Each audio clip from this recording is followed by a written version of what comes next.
ihe etie nwata ife si ya n'ebe na-akwa. Iticha nwata ife isi ya n'ebe na-akwa, ọ na-asụ ude. Olejigo, it have villaged. Amashabeghịkwa binsi amacha, maịmaị anesi. Obodo na-agbagharaghara, Nigeria na-agbagharaghara.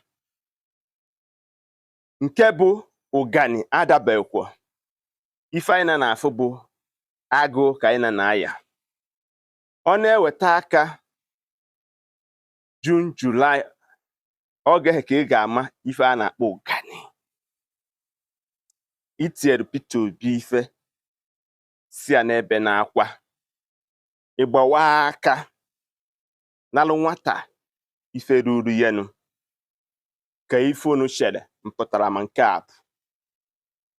O sugo ya bụ mmiri na-eru n'igwe mana ozowebe Nigeria dị isi ka ụdị a na-eche anyị nwa bụ ndị Igbo ka anyị bịa mee gịnị, join ya maka ngagharị iwe. O ji ife nwata ọ ga-akariwere ya, ọ ga-eweta ya. Ndị ugwu na-agbagharaghara, ndị ofe mma na-alamenti. Kedu onye ichere mere ka anyị nọdụ n'ọnọdụ a? O nweghị ife ekpere ga-arụ n'obodo anyị a, maka anyị ekpene n'elu kpee n'ala.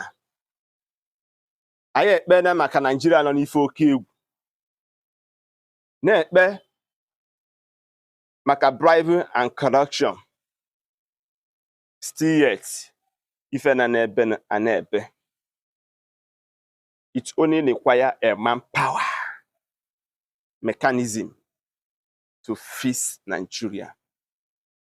Ka onye dị capable, ka onye dị competent, onye kwesịrị